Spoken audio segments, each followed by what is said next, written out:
할렐루야. 오늘도 주님의 큰 은혜가 우리 모두에게 함께 하시기 바랍니다.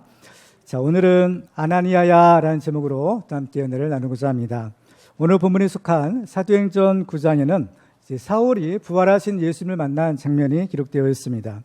사울이 예수님을 만난 사건은 두 단계로 이루어졌는데, 첫째는 다메섹 도상에서 바로 찬란한 빛 가운데서 이루어진 만남이었습니다.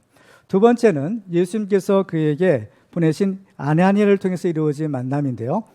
첫 번째 만남은 사울이 직접 예수님을 만난 것이었고, 두 번째는 아나니아를 통한 간접적인 만남의 사건이었습니다. 이 아나니아는 앞을 보지 못하던 이 사울의 눈을 뜨게 해서 보기야 만든 사람입니다. 그래서 이 아나니아는 이제 사울이 변하여 사도 바울이 되는데, 그 과정에서 결정적인 역할을 하게 됩니다. 아나니아는 성경에서 오직 이곳에서만 단 한 번 등장하는 사람이죠. 성경학자들은 이 아나니아를 가리켜서 사도행전의 숨은 영웅이라는 그런 칭호를 붙이기도 합니다. 하나님의 일에는 사도 바울과 같은 사람도 필요하지만, 또한 오늘 본문에 있는 이 아나니아와 같은 사람도 있어야 되는 것을 보게 됩니다. 오늘 본문을 통해서 우리는 이 아나니아와 같이 하나님 앞에 쓰임받는 그런 축복의 주인공들이 다 되시기를 주님의 이름으로 축원합니다. 자, 그러면 우리는 어떻게 하면 아나니아처럼 하나님 앞에 쓰임받는 종이 될 수가 있을까요? 세 가지 비결을 우리가 함께 살펴볼 텐데, 첫 번째로는 우리는 영적으로 항상 깨어 있어야 합니다. 오늘 본문에는 아나니아가 예수님을 만나는 장면이 기록되어 있는데, 오늘 본 10절 말씀을 같이 읽도록 하겠습니다. 시작. 그때에 다메섹에 아나니아라는 제자가 있더니 주께서 환상 중에 불러 이르시되 아나니아야 하시거늘 대답하되 주여 내가 여기 있나이다 하니. 아멘. 자, 오늘 본문은 그때라는 말로 시작하고 있습니다. 여기서의 그때는 앞에서 이루어진 사건을 가리키는 말입니다. 바로 앞부분에서 무슨 일이 있었을까? 사도행전 9장 1절로 9절까지를 보면 바로 사울이 다메섹 도상에서 부활하신 예수를 만난 사건을 기록하고 있습니다. 오늘 본문은 바로 그때 일어났던 또 하나의 사건을 기록하고 있는 것입니다. 그러면 그때 무슨 일이 일어났을까요? 이 다메섹에 아나니아라고 하는 제자가 있었는데, 예수님이 이 아나니아를 찾아오신 사건입니다. 우리는 여기에서 주님께서 우리를 찾아오실 때 어떤 예고도 없이 그냥 갑자기 이루어진다라는 사실을 발견하게 됩니다. 앞부분에서도 보면 사울이 다메섹 도상에서 부활하신 예수를 만나죠. 그때의 장면도 바로 이렇게 기록하고 있어요. 3절 말씀을 다시 한번 보실까요? 사울이 길을 가다가 다메섹에 가까이 이르더니 호련히 하늘로부터 빛이 그를 둘러 비추는지라. 우리는 지난 시간에 바로 이 호련히라는 단어를 살펴보았습니다. 이 단어의 특징은 주로 하늘에 속한 존재들, 예를 들면 하나님이나 또 하나님의 천사들이 나타날 때 사용되는 단어였습니다. 성경에 기록된 하나님의 임재하심이나 또 하나님의 사자가 우리 사람을 만나는 장면을 보면 어느 순간에 호련히, 즉 갑자기 이루어지는 것을 볼 수가 있어요. 오늘 본문에서 이 사울이나 또 아나니아가 부활하신 예수를 만나는 사건이 우리에게도 중요한 이유가 있습니다. 왜 이 사건이 성경에 기록되었고 이 사건이 우리와 무슨 관계가 있는가라는 것입니다. 그 이유는 우리도 언젠가 바로 이 사람들이 만났던 그 부활하신 예수님을 우리도 만나게 될 것이기 때문입니다. 성경은 우리가 어떻게 그 예수님을 만날 것인지를 가르쳐주고 있는데요. 그 예수님을 만나는 사람의 상태에 따라서 두 가지의 만남의 모습을 바로 우리에게 알려줍니다. 또 하나의 만남은 바로 준비되지 못한 만남입니다. 바로 재림하실 예수님을 만날 준비가 되지 않는 사람이 그 예수님을 만나게 되는 경우이죠. 이것은 주로 바로 심판의 대상으로 심판을 받기 위한 만남인 것을 보게 됩니다. 데살로니가전서 5장 1절로 3절 말씀을 보시면, 형제들아 때와 시기에 관하여는 너에게 쓸 것이 없음은 주의 날이 밤에 도둑같이 이룰 줄을 너희 자신이 자세히 알기 때문이라. 그들이 평안하다 안전하다 할 그때에 임신한 여자에게 해산의 고통이 이름과 같이 멸망이 갑자기 그들에게 이르리니 결코 피하지 못하리라. 자, 여기서 보면 이 주님의 재림하시는 날, 이 날은 바로 예수님을 만나는 날인데, 이 악인들에게는 그 날이 멸망의 날이 되는 겁니다. 그리고 그 날은 피할 수 없는 반드시 임하는 날이다라는 겁니다. 여자가 이제 임신을 하게 되면 정해진 달이 차면 이제 아이를 낳는 그 해산의 그러한 순간이 오게 되는 겁니다. 임신만 하고 해산하지 않는 것은 있을 수가 없는 것이에요. 이것처럼 이 심판의 날, 주님이 오시는 날은 아무도 피할 수가 없다. 반드시 이루어진다라는 것을 우리에게 경고하고 있는 것입니다. 또 하나의 만남이 있는데 이 만남은 준비된 만남입니다. 예수님께서는 바로 주님의 재림, 바로 예수님이 다시 오신다라는 사실을 우리에게 가르쳐 주시면서 이를 위해서 우리가 준비해야 된다라고 하십니다. 자, 마태복음 24장 42절로 44절까지 말씀을 우리 같이 읽겠습니다. 시작. 그러므로 깨어 있으라. 어느 날에 너희 주가 임할는지 너희가 알지 못함이니라. 너희도 아는 바니 만일 집주인이 도둑이 어느 시각에 올 줄을 알았더라면 깨어 있어 그 집을 뚫지 못하게 하였으리라. 이러므로 너희도 준비하고 있으라. 생각하지 않을 때에 인자가 오리라. 아멘. 특별히 우리가 깨어서 준비해야 될 이유는 주님이 오시는 때가 언제일지 아무도 모르기 때문이다라는 것입니다. 마태복음 24장 36절에 보시면 그러나 그날과 그때는 아무도 모르나니 하늘의 천사들도 아들도 모르고 오직 아버지만 아시느니라 라고 하셔요. 하나님만 아시는 그러한 때의 비밀이다라는 겁니다. 그 때문에 어떻게 해야 되느냐? 마태복음 25장 13절에도 보면 그런즉 깨어있으라. 너희는 그날과 그때를 알지 못하느니라 라고 하십니다. 거듭 강조해서 하시는 말씀이 깨어있어야 된다, 준비해야 된다라는 것입니다. 잠자고 있는 사람들에게는 그 주님의 재림의 날이, 그 예수님의 다시 오신 사건이 바로 어느 날 갑자기 이루어질 수가 있어요. 그렇지만은 깨어있는 사람에게는 그렇지 않을 수 있는 겁니다. 그야말로 잠자고 있는 사람에게는 주님의 날이 도둑같이 올 수가 있어요. 그렇지만은 깨어있는 사람, 준비되어 있는 사람은 주님의 오심이 그렇게 도둑같이 오시는 아닐 수도 있다는 겁니다. 데살로니가서 5장 4절 이하에 보시면 형제들아 너희는 어둠에 있지 아니하매 그날이 도둑같이 너희에게 임하지 못하리니 너희는 다 빛의 아들이요 낮의 아들이라. 우리가 밤이나 어둠에 속하지 아니하나니 그러므로 우리는 다른 이들과 같이 자지 말고 오직 깨어 정신을 차릴지라 라고 하십니다. 그날이 도둑같이 임하지 않을 사람들이 있는 거예요. 그 사람들은 바로 어둠에 속한 사람이 아니라 빛에 속한 사람이고 깨어있는 사람이고 준비되어 있는 사람이다라는 겁니다. 그렇기 때문에 우리는 우리 자신도 잠들지 말아야 되고 또 행여나 잠든 사람이 있다면 그 사람들도 깨워서 정신을 차리게 해야 되는 것입니다. 성경을 보면 하나님께서는 에스겔 선지자를 이스라엘 족속의 파수꾼으로 세우셨다라고 하십니다. 에스겔서 3장 17절 말씀을 보시면요. 인자야 내가 너를 이스라엘 족속의 파수꾼으로 세웠으니 너는 내 입의 말을 듣고 나를 대신하여 그들을 깨우치라 라고 하십니다. 바로 이 에스겔 선지자로 하여금 하나님을 대신해서 그 백성들을 지키라, 깨우치라 라고 사명을 주십니다. 이사야서 62장 6절과 7절에도 보면 하나님께서 이런 말씀을 주십니다. 예루살렘이여 내가 너희 성벽 위에 파수꾼을 세우고 그들로 하여금 주야로 계속 잠잠하지 않게 하였느니라. 너희 여호와로 기억하시게 하는 자들아 너희는 쉬지 말며 또 여호와께서 예루살렘을 세워 세상에서 찬송을 받게 하시기까지 그로 쉬지 못하시게 하라 라고 하십니다. 파수꾼이 잠이 들면 자기도 죽고 또 자기가 책임지고 있는 많은 사람도 죽게 됩니다.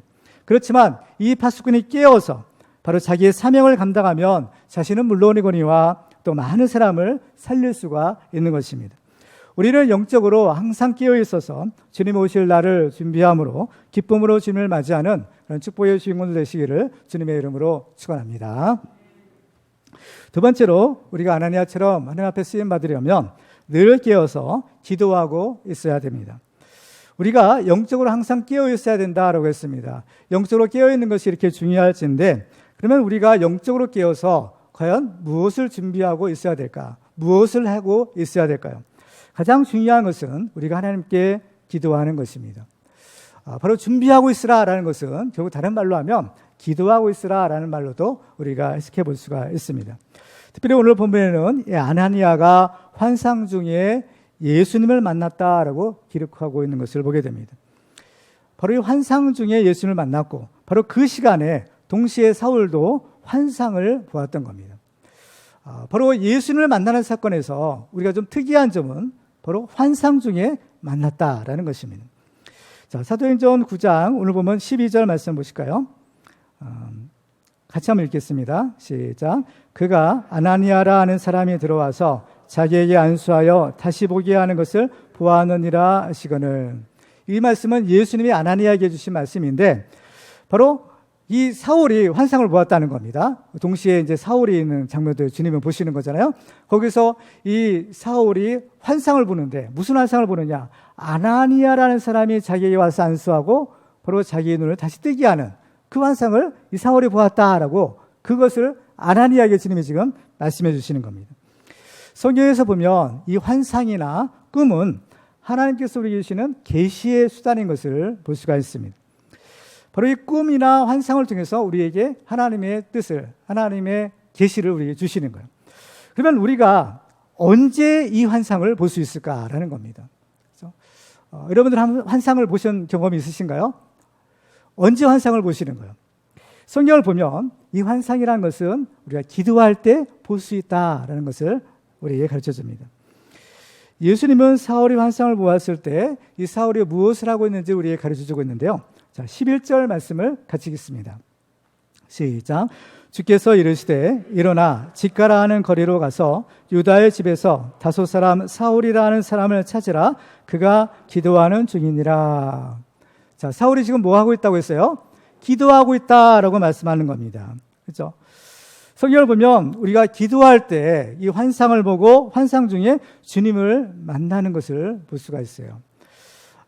이 환상을 통해서 우리가 주님을 만나는 그런 체험을 하게 되는데 여러 군데에서 보면 이 환상에 관한 그 증거들이 있는 것을 우리가 발견하게 됩니다. 특별히 이제 사도행전 10장에 보면 이 고넬료가 이제 환상을 보죠. 그렇죠? 환상 중에 하나님의 사자를 만나는 장면이 있어요. 사도행전 10장 2절 이하에 보면요. 그가 경건하여 온 지방과 더불어 하나님을 경외하며 백성을 많이 구제하고 하나님께 항상 기도하더니 하루는 제9시쯤 되어 환상 중에 밝히 보매 하나님의 사자가 들어와 이르되 고넬료야 하니 고넬료가 주목하여 보고 두려워 이르되 주여 무슨 일이니까 천사가 이르되 내 기도와 구제가 하나님 앞에 상달되어 기억하신 바가 되었으니 라고 합니다.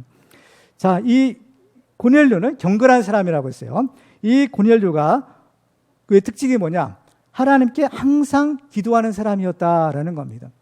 그리고 이 고넬료가 이 환상을 보았을 때의 시간이 어디였냐 하면 제9시쯤 되었다라는 겁니다. 이 9시라는 시간은 우리로 하면 오후 3시 정도 되는 시간입니다. 이 9시라는 것은 다른 곳에도 보면 바로 이 9시라는 시간은 유대인들이 하나님께 기도하기 위해서 정해놓은 시간의 하나였던 것을 볼 수가 있는 겁니다. 그러니까 이 고넬료는 항상 하나님 앞에 기도하는 사람이었고 또 그날도 하나님 앞에 기도하는 중에 뭘 봐요? 환상을 보고 환상 속에 바로 이 천사를 만나게 된 것입니다. 그러면 이 고넬료가 이 환상을 보고 이제 베드로를 초대하는데 이와 동시에 이 하나님께서 고넬료에게 보내시는 베드로가 있죠. 베드로에게도 또한 환상이 보여지는 것을 보게 됩니다. 사도행전 11장 5절에 보면 베드로가 그때의 사건을 이제 회고하면서 예루살렘 총회에 보고를 하는 장면이에요. 사도행전 11장 5절에 보시면 이르되 내가 요파시에서 기도할 때에 황홀한 중에 환상을 보니 큰 보자기 같은 그릇이 내 귀에 매어 하늘로부터 내려 내 앞에까지 드리워지거늘 이라고 합니다. 언제 환상을 보았어요? 기도할 때 환상을 보았다라는 것입니다. 그러니까 기도하는 사람이 환상을 보고 그 환상 중에서 주님을 만나는구나 라는 사실을 우리가 알 수가 있는 것입니다. 기도는 이렇게 사실 중요한 것입니다. 그렇죠? 기도가 중요한 것. 환상이 중요한 것이 아니라 기도가 중요한 겁니다. 기도하는 사람에게는 환상도 보이고 다른 이적도 보이는 거예요. 그렇죠? 그렇기 때문에 환상 자체가 중요한 것이 아니라 기도하는 것이 중요하다라는 것을 우리가 알아야 되는 겁니다. 기도가 이렇게 중요한데 근데 우리가 드리는 기도에는 하나님이 들으시는 기도가 있고 또 하나님이 듣지 아니하시는 기도가 있다라는 것을 우리에게 가르쳐 줍니다. 그러니까 이제 그 제사도 그랬잖아요. 우리 예배도 마찬가지잖아요. 다 예배는 드리지만 어떤 사람이 드리는 예배는 하나님이 받으시지만 또 어떤 사람이 드리는 예배는 하나님이 받지 않으신다는 거. 그러니까 가인의 제사, 아벨의 제사를 보면 우리가 알 수 있는 겁니다. 이와 같이 우리가 드리는 기도도 하나님이 받으시는, 들으시고 응답하시는 기도가 있고, 또 하나님께서 듣지 않으시는, 응답하지 않는 기도도 있는 것입니다. 그래서 이 기도는 바로 중요한 것은 뭐냐? 내가 기도하는 것이 아니라 내가 드리는 기도를 하나님이 받으시느냐 안 받으시느냐, 이게 중요한 겁니다. 그렇죠? 오늘 본문에 보면 하나님이 이 아나니아에게 사울이 기도하고 있다라는 말씀을 하시는 거예요. 그렇다면 지금 이 사울이 기도를 하고 있는데 이 사울의 기도를 하나님이 받으신 거예요, 안 받으신 거예요? 하나님이 받으신 거죠. 하나님이 사울의 기도를 인정하시는 겁니다. 그렇다면 예전에는 사울의 기도가 어땠을까요? 물론 기도는 했을 것입니다. 그렇지만은 이 사실을 우리가 알 수 있는 것은 사울이 고백할 때, 바울이 고백할 때 나는 바리새인 중에 바리새인이다라는 말을 하죠. 이 바리새인의 특징은 뭐냐면은 경건한 사람이라는 겁니다. 그 시대에 누구보다도 경건한 삶을 추구했던 사람이 바리새인이에요. 그렇기 이 바리새인들은 시간을 정해놓고 기도를 했던 사람들인 겁니다. 그렇죠? 그래서 하루에 3번씩 기도했던 그러한 사람들이죠. 그러니까 사울이 바리새인이었기 때문에 사람은 분명히 예전에도 하나님 앞에 기도를 했을 것입니다. 그렇죠? 하루에 3번씩, 적어도 3번씩 기도하고, 또 보면은 금식하며 기도하고, 또 이러한 것들이 있잖아요. 그렇죠? 그렇다면 사울이 예수님 만나기 이전에 드렸던 기도는 왜 인정받지 못했고, 지금의 기도는 왜 하나님께서 받으시는 기도가 될까라는 것입니다. 성경을 보면 예수님께서 이 기도에 대한 가르침을 주실 때 바로 그 해답을 우리에게 가르쳐 주는 겁니다. 뭐냐? 이 바리새인과 세리의 기도에 대한 비유를 주시죠. 바리새인과 세인이 같은 날 바로 하나님께 기도하러 성전에 올라갔다라고 하시면, 근데 바리새인의 기도를 보면 누가복음 18장 11절과 12절에 보면 이렇게 기록합니다. 바리새인은 서서 따로 기도하여 이르되 하나님이여, 나는 다른 사람들 곧 토색 불이 간음을 하는 자들과 같지 아니하고 이 세리와도 같지 아니함을 감사하나이다. 나는 일에 2번씩 금식하고 또 소득의 11조를 드리나이다. 이에 비해서 세리는 어떤 기도를 드리는가? 누가복음 18장 13절에 보시면 세리는 멀리 서서 감히 눈을 들어 하늘을 쳐다보지도 못하고 다만 가슴을 치며 이르되 하나님이여, 불쌍히 여기소서, 나는 죄인이로소이다 하였느니라. 자, 그러면 바리새인이 드리는 기도가 있고 세리가 드리는 기도가 있어요. 그러면 과연 이 두 사람의 기도를 예수님께서 말씀하시는데 예수님이 보실 때는 어땠을까라는 겁니다. 자, 누가복음 18장 14절에 보면 이렇게 말씀합니다. 같이 한번 읽어볼까요? 시작. 내가 너희에게 이르노니 이에 저 바리새인이 아니고 이 사람이 의롭다 하심을 받고 그의 집으로 내려갔느니라. 무릇 자기를 높이고자 하는 자는 낮아지고 자기를 낮추는 자는 높아지리라 하시니라. 아멘. 그러니까 이 바리새인의 기도의 특징은 뭐냐? 자기가 중심이 되는 기도인 겁니다. 그래서 이 바리새인의 기도는 기도를 어떤 수단으로 여기는 겁니다. 자기 자랑의 도구나 자기를 드러내는 도구나 또 자기의 목적이나 욕심을 성취하는 하나의 수단으로서 이 기도를 이용하고 있는 것입니다. 사울도 사실 예수를 만나기 이전에 기도를 했겠지만 그 기도는 철저하게 자기 중심적인 기도였던 겁니다. 그렇지만 이 세리의 기도는 어때요? 철저한 회개의 기도요. 하나님의 용서와 은혜를 간절하게 구하는, 통회하는 기도인 겁니다. 그렇다면 사울이 다메섹 도상에서 예수님을 만난 이후에 드리는 기도는 과연 어떤 기도였을까요? 이 바리새인의 기도였을까요? 이 세리의 기도였을까요? 물론 이 세리의 기도를 드린 겁니다. 철저한 회개의 기도요. 그동안 하나님을 대적했던 것에 대한 바로 회개와 하나님의 뜻에 순종하겠다는 결단의 기도를 드렸을 것입니다. 예수님은 우리에게 기도를 가르쳐 주시죠. 이렇게 기도하라라고 하시면서 주기도문도 가르쳐 주시고 또 예수님 자신이 그 기도의 모범을 우리에게 보여주시는 겁니다. 예수님께서 드리신 그 기도 중에서 겟세마네 동산에서의 기도가 있죠. 십자가를 앞에 두시고 기도하시는 장면인데 누가복음 22장 42절에 보면 아버지여, 만일 아버지의 뜻이거든 이 잔을 내게서 옮기시옵소서. 그러나 내 원대로 마시옵고 아버지의 원대로 되기를 원하나이다. 예수님이 이 기도를 드리신 겁니다. 이 기도야말로 우리가 하나님께 드려야 될 가장 모범적인 그러한 기도인 겁니다. 그러니까 기도는 내 목적을 이루기 위한 수단과 방법이 아니라 하나님의 뜻을 이루기 위해서 나 자신을 쳐서 복종하는 그러한 기도가 바로 예수님의 기도요, 또 우리가 드리는 기도요, 또 이러한 기도가 하나님이 받으시는, 하나님이 들으시고 응답하시는 기도다라는 겁니다.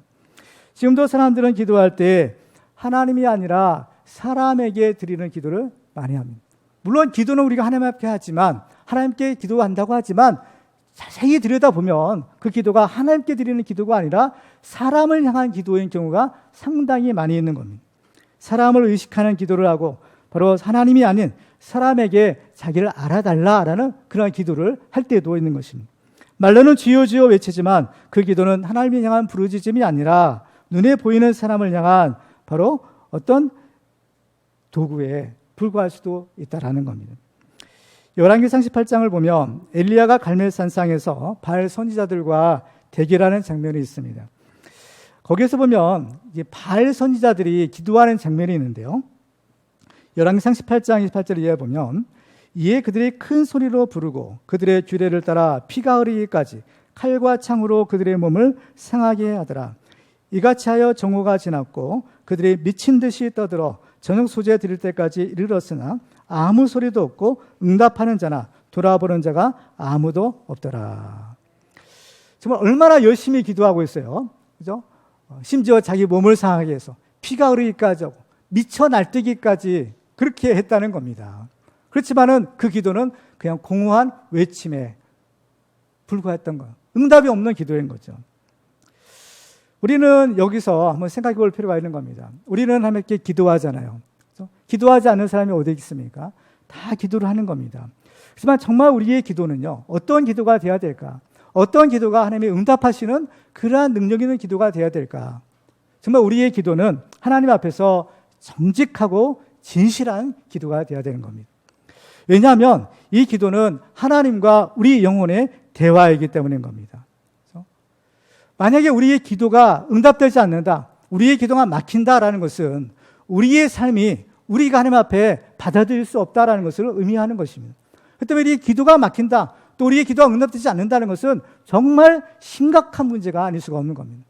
우리의 기도가 하나님 앞에 상달되고 우리의 기도가 응답돼야만 사실은 하나님이 우리를 받으시고 또 우리와 함께 하신다는 증거가 아니겠어요? 그렇기 때문에 기도라는 것은 그만큼 중요한 것이 아닐 수가 없는 겁니다. 정말요, 우리가 이 진실한 기도, 많은 중원부원의 기도는 아니에요. 정말 하나님을 향한 우리 영혼의 간절한 그 외침에, 그 간절한 기도는 하나님이 우리 기도를 반드시 들으시고 응답하시는 기도인 겁니다. 정말 우리도 늘 깨어 기도함으로 주님을 만나는 기적을 체험하는 그런 축복의 주인공들 되시기를 주님의 이름으로 축원합니다. 자, 마지막으로 우리가 아나니아처럼 하나님 앞에 쓰임받기 위해서는 하나님의 말씀대로 순종해야 합니다. 자, 오늘 본문을 보면 예수님께서 아나니아에게 구체적인 사명을 주시는 것을 보게 됩니다. 자, 11절 말씀을 한 번 더 읽겠습니다. 시작. 주께서 이르시되 일어나 직가라 하는 거리로 가서 유다의 집에서 5 사람 사울이라 하는 사람을 찾으라. 그가 기도하는 중이니라. 아멘. 자, 예수님께서는 이제 아나니아에게 사울을 찾아가라 하시면서 바로 이 사울이 어디에 있는가라는 것을 가르쳐 주세요. 여기 보면 다메섹에 직가라 하는 거리가 있다라고 하십니다. 이 직가라는 말의 의미는 고든 길이라는 뜻이에요. 이 다메섹에는요, 이 다메섹 성의 동쪽부터 서쪽까지 약 1.6km에 해당되는 그러한 아주 반듯한 고든 길이 있었다고 합니다. 대부분의 이제 고대 도시들은 어떤 길도 어때요? 그냥 꾸불꾸불하죠. 또 집도 우후죽순으로 이제 세워져요. 왜냐하면 옛날엔 지금처럼 어떤 도시 계획이라는 것이 없었기 때문인 겁니다. 그런데 이 다메섹이라는 도시는 이상하게도 바로 그 도시 한복판에 아주 넓고 곧은 그러한 대로가 있었다는, 그 대로 이름이 뭐냐면 직가라는 그러한 거리입니다.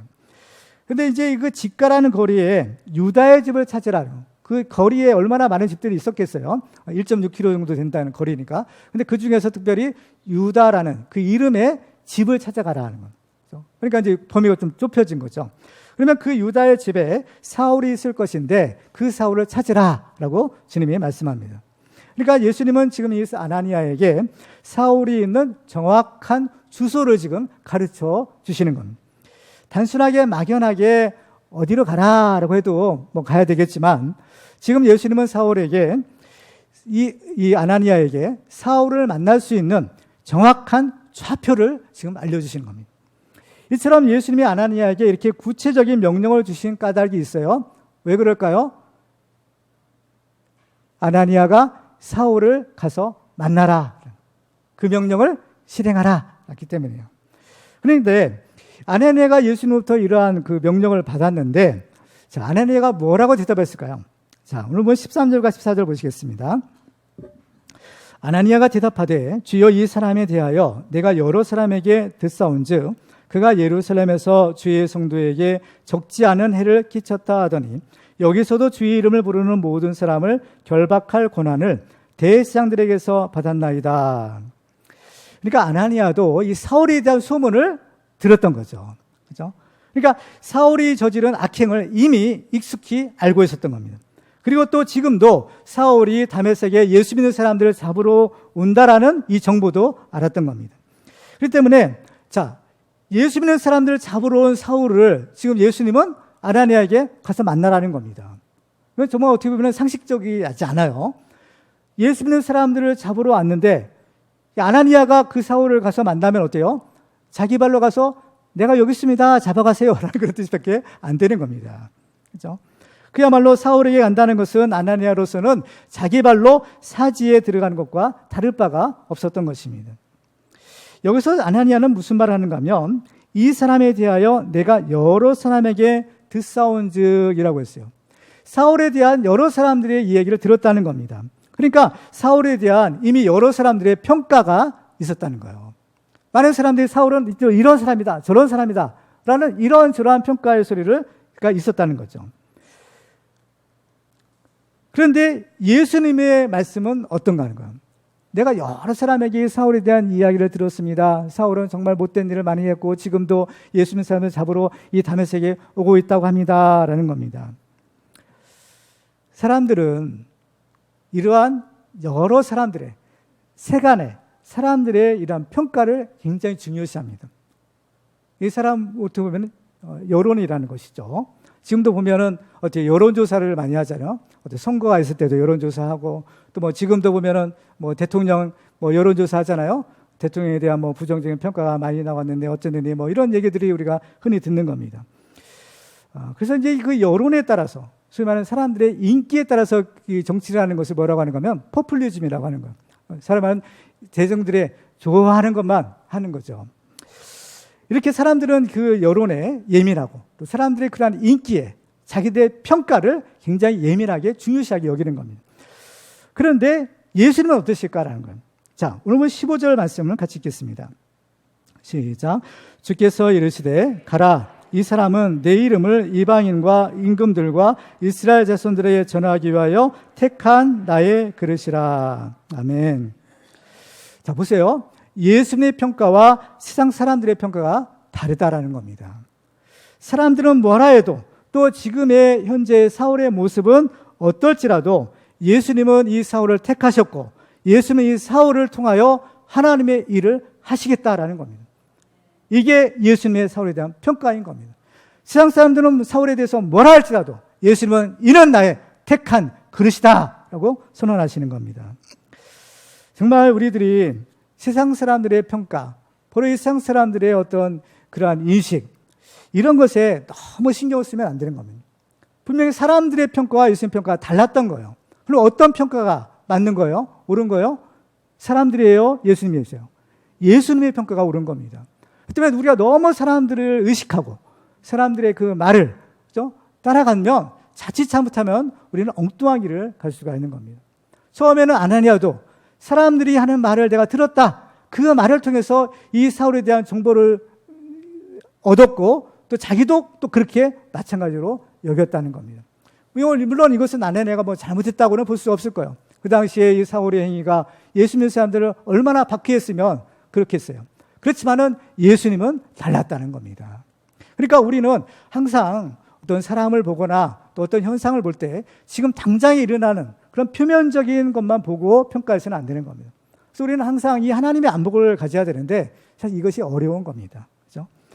그래서 이제 아나니아에게 예수님이 이 사울을 어떻게 보시는가를 가르쳐 주세요. 그리고 나서 뭐라고 명령하세요? 가라라는 겁니다. 가라라는 것.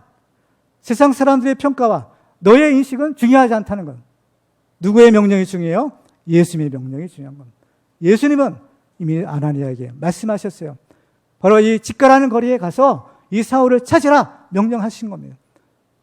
즉각적으로 순종하지 않으니까 이 일을 제기하니까 주님께서는 다시 가라라고 명령하시는 겁니다. 하나님의 말씀은 때로는 우리의 상식이나 우리의 경험과 맞지 않을 때가 있습니다. 그럴 때 우리는 그 말씀에 순종해야 될지 아니면 그렇지 않아야 될지 잠깐 망설이게 되죠. 이때 이 선택을 좌우하는 것이 있는데 바로 이것이 믿음이라는 것입니다. 하나님에 대한 믿음이 있으면 하나님의 말씀이 이해가 되든 안 되든 그 말씀대로 순종합니다.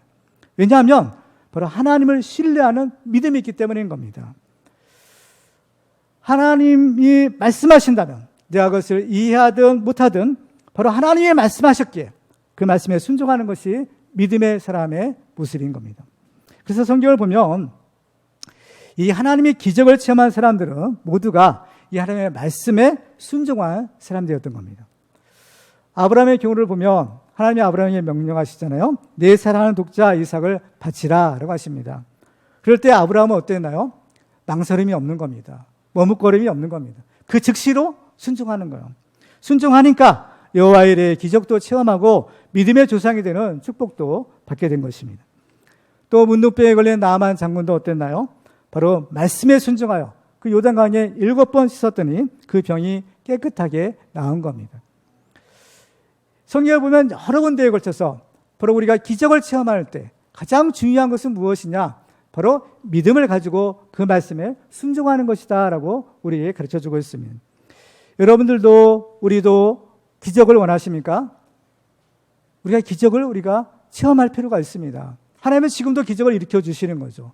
어떻게 하면 우리가 그 기적을 체험할 수 있을까요? 예수님이 이제 나사로가 죽었을 때 그 돌을, 무덤에 있는 돌을 옮겨 놓으라라는 말씀을 하십니다. 그러니까 그 말씀을 들은 말에다가 이미 죽은 지가 나흘이나 되어서 벌써 냄새가 나는 상황이다. 그런 얘기를 해요. 그러니까 그 돌을 올려서 무엇하겠느냐는 겁니다. 근데 예수님이 아주 중요한 말씀을 주시죠. 자, 요한복음 11장 40절 말씀 읽겠습니다. 시작. 예수께서 이르시되 내 말이 내가 믿으면 하나님의 영광을 보리라 하지 아니하였느냐 하시니. 아멘. 주님이 뭐라고 하세요? 내가 믿으면 하나님의 영광을 보리라. 하나님의 영광을 보리라, 하나님의 기적을 보리라는 거예요. 무엇입니까? 믿으면. 하나님의 말씀을 믿는다면 말에다는 어때야 되겠어요? 그 말씀에 순종해서 그 돌을 옮겨야 되는 겁니다. 돌을 옮겨 놓아야만 예수님이 그 다음 단계의 일을 하실 수 있어요. 그 다음 단계의 일이 뭡니까? 나사로를 살리시는 겁니다. 만약에 이 돌을 옮겨 놓지 않으면 어떻게 될까요? 만약에 예수님이 나사로를 다시 살리신다 하더라도 그 나사로가 무덤 속에 갇혀 있는 겁니다. 그러면 또 죽을 수밖에 없는 거예요. 예수님이 나사로를 살리려고 하시는데 나사로를 살아서 바깥으로 내보내려면, 나오게 하려면 그 무덤을 막고 있는 돌을 옮겨 놓아야 되는 겁니다. 그 말씀에 순종을 먼저 해야 되는 겁니다. 순종할 때 예수님이 말씀하시고 기적을 일으켜 주시는 겁니다. 우리가 다 이 기적을 체험하기 원합니다. 그렇지만 우리가 이 기적을 모든 사람이 다 체험하는 건 아니에요. 우리가 이 기적을 체험하려면 그만큼 이 하나님의 말씀대로 순종하는 믿음이 필요한 것입니다. 여러분들이 카카오톡을 여러분 많이 사용하시잖아요. 저도 이제 카카오톡을 지금 잘 사용하는데 제 카카오톡에 이제 프로필 사진이 있어요. 거기에 보면 상태 메시지가 있는데요. 거기에 보면 제가 이제 좋아하는 글을 이제 올려놨어요. 무슨 글인가 하면 주님이 찾으시는 사람은 준비된 사람이 아니라 순종하는 사람이다 라는 겁니다. 주님이 찾으시는 사람, 왜 찾으시겠어요? 주님이 쓰시려고 찾으시고 주님이 축복하려고 찾으시는 겁니다. 주님이 찾으신 사람은 누구냐? 바로 준비된 사람이 아니라는 거예요. 준비는 우리가 하는 것이 아닌 겁니다. 준비는 우리가 해야 될 준비는 딱 한 가지가 있어요. 뭐냐? 순종인 거예요. 우리는 흔히들 나는 아직 준비가 덜 되었다라고 말을 하죠. 그렇죠? 나는 아직 안 돼요. 나는 아직 준비가 되지 않았어요. 이런 말들을 참 많이 합니다. 그렇지만 정말 우리가 하나님께 쓰임받기 위해서 우리가 준비해야 될 것이 딱 한 가지가 있어요. 그 준비는 무엇인가 하면 바로 순종인 겁니다. 어떤 재물을 많이 모으고 어떤 능력을 갖추는 것이 아니라, 이런 준비가 아니라 우리는 순종할 수 있는 믿음의 준비, 이것만 갖춘다면 주님이 우리를 얼마든지 사용하시고 우리를 얼마든지 하나님의 기적의 도구로, 하나님의 축복의 도구로 우리를 쓰실 수 있는 것입니다.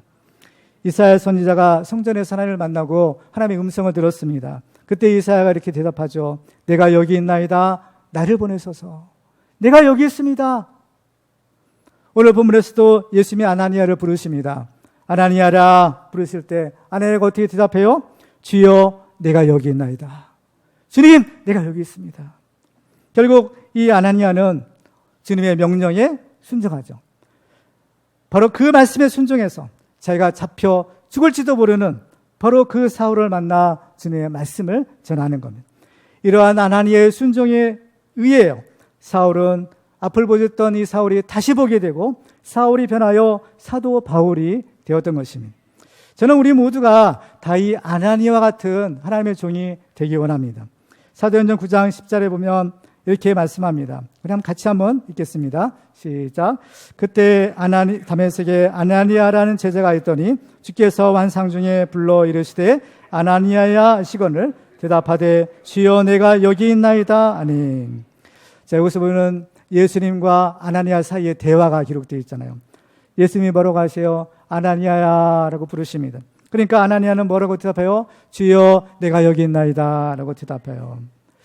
정말 예수님의 이 장면을 보면요, 예수님이 아주 편안하게 이 아나니아를 부르시는 겁니다.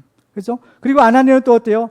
마치 기다렸다는 듯이 즉시로 내가 여기 있습니다, 내가 여기 있나이다 라고 대답하는 거. 그러니까요, 보통 경우에는 이 호련이라는 단어에서 우리가 살펴봤듯이 이 하나님의 임재나 또 어느 천사들이 만날 때는 어때요? 갑자기 생각하지 않았을 때, 예상하지 못했을 때 갑자기 이루어지는 거예요. 근데 지금 이 아나니아와 예수님의 이 만나는 장면을 보면 갑자기가 아니라는 것을 우리가 알 수 있는 겁니다. 갑자기가 절대 아닌 겁니다. 그렇죠? 아나니아는 주님께서 부르실 때 전혀 놀라거나 어색하지 않고 아주 익숙한 모습으로 대답하는 거예요. 이것을 보아서 우리는 이 아나니아와 주님이 얼마나 친밀한 관계였는가라는 것을 우리가 알 수 있는 겁니다. 그러니까 우리는 여기서 추정해 볼 수 있는 것이 뭐냐? 바로 이 예수님과 이 아나니아의 만남은 이번이 처음이 아닐 수도 있겠구나라는 거예요. 오늘 본문에는 그 장면만 지금 기록하고 있지만 사실 이 모습을 보면요, 예전부터 이미 주님과 아나니아는 친밀한 대화에 그러한 교제가 있었다라는 사실인 겁니다. 그런데 예수님이 사울을 부르실 때는 어땠나요? 다메섹 도상에서 빛 가운데 이 사울을 만나시잖아요. 그렇죠? 우리가 지난 시간에 그걸 살펴봤는데 주님이 사울을 부르실 때 뭐라고 불러요?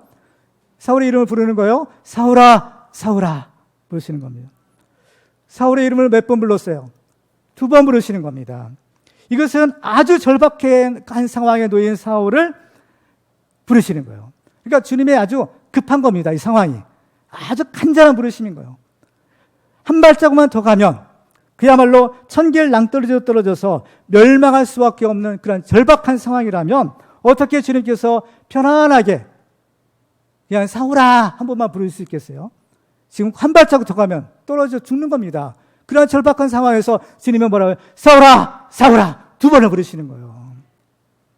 오늘 본문에서 예수님은 아나니아 이름을 부르실 때 어떻게 불러요? 아나니아라 라고 부르시는 겁니다. 왜 한 번만 부르셨을까요? 그 이유는 2번 더 부를 필요가 없었기 때문인 겁니다. 아나니아는 언제나 이 주님 곁에 가까이 있었기에 한 번만 불러도 아나니아는 그 즉시 알아차리고 주님께 대답할 수가 있었던 것입니다. 성경에 보면 정말 우리가 닮고 싶고 또 닮아야 되는 이런 위대한 인물들이 참 많이 있는데요. 저 개인적으로 보면 제가 닮고 싶은 이러한 인물이 있어요. 바로 그 사람은 누군가 하면 오늘 본문에 있는 이 아나니아와 같은 사람인 겁니다. 정말 이 아나니아는 주님을 가장 가까이 섬기고 주님께서 언제든지 편안하게 아나니아야 부르실 때 주여 내가 여기 있습니다 라고 대답하는 그러한 관계였던 겁니다. 주님께서 만약 저희 이름을 부르신다면 어떻게 부르실까요? 재성아 라고 부르실까요? 재성아, 재성아 라고 부르실까요? 그렇죠? 정말 여러분들은 어떨까요? 만약 주님이 여러분들의 이름을 부르신다면 어떻게 부르실 것 같아요? 잠언 25장 15절에 13절에 보면 이렇게 기록합니다. 같이 읽을까요? 시작. 충성된 사자는 그를 보낸 이에게 마치 추수하는 날의 얼음 냉수 같아서 능히 그 주인의 마음을 시원하게 하느니라. 아멘. 정말 주님의 마음을 이렇게 시원하게 할 정도의, 그러면 정말 착하고 충성된 종이라면 얼마나 참 이 감사한 일이고 얼마나 기쁜 일이고 얼마나 이게 축복일까. 주님이 보실 때 여러분들은 과연 어떻게 보시겠어요? 아나니아처럼 보시겠어요? 사울처럼 보시겠어요? 정말 예수님은 하나님을 가리켜서 아바 아버지요 라고 부르는 것을 보게 됩니다. 그 거룩하신 하나님, 그분을 가리켜 아빠 아버지라고 부르시는 것. 이것은 하나님과 예수님의 관계가 그만큼 친밀하다라는 증거라고 볼 수 있을 것입니다. 그러면 어떤 점에서 이 예수님은 하나님과 그렇게 친밀한 사이가 되었을까? 오늘 본문의 주제와 관련해서 우리가 살펴본다면 고린도후서 1장 19절과 20절에 그 해답이 있는 겁니다. 자, 같이 한번 읽어볼까요? 시작. 우리 곧 나와 실로아노와 디모데로 말미암아 너희 가운데 전파된 하나님의 아들 예수 그리스도는 예하고 아니라함이 되지 아니하셨으니 그에게는 예만 되었느니라. 하나님의 약속은 얼마든지 그리스도 안에서 예가 되니 그런즉 그로 말미암아 우리가 아멘하여 하나님께 영광을 돌리게 되느니라. 아멘. 순종이 제사보다 낫고 듣는 것이 순양의 기름보다 낫다고 하셨습니다. 우리는 이 하나님에 대한 절대적인 믿음을 갖고 하나님의 말씀에 절대적으로 순종함으로 하나님을 가장 가까이 섬기는 축복의 증언들이 다 되시기를 주님의 이름으로 축원합니다. 이제 말씀을 맺겠습니다. 오늘 우리는 이 아나니아와 같이 하나님께 쓰임받는 비결을 살펴보았습니다. 우리는 영적으로 항상 깨어 있어야 되고 늘 깨어 기도하고 있어야 됩니다. 그리고 우리는 하나님을 믿고 하나님의 말씀대로 순종하는 삶을 살아야 됩니다. 그래서 우리는 늘 깨어 기도하고 말씀대로 순종함으로 하나님을 가장 가까이 섬기는 그런 축복의 증언들이 다 되시기를 주님의 이름으로 축원합니다. 기도하시겠습니다. 오늘 우리가 우리 말씀을 기억하면서 우리 결단하며 기도하기 원합니다. 주님께서 우리의 이름을 불러주실 때 우리는 무엇라고 응답해야 될지, 주님께서 우리 이름을 어떻게 부르실지, 정말 주님이 우리를 부르실 때 우리는 과연 어떠한 사람인가, 우리는 우리의 주님에 대한 기도가 과연 주님 앞에 받으시기에 합당한 그러한 기도인지 우리가 한번 돌이켜보며 우리 생각하며 결단하며 주여 한번 부르시고 기도하겠습니다. 주여!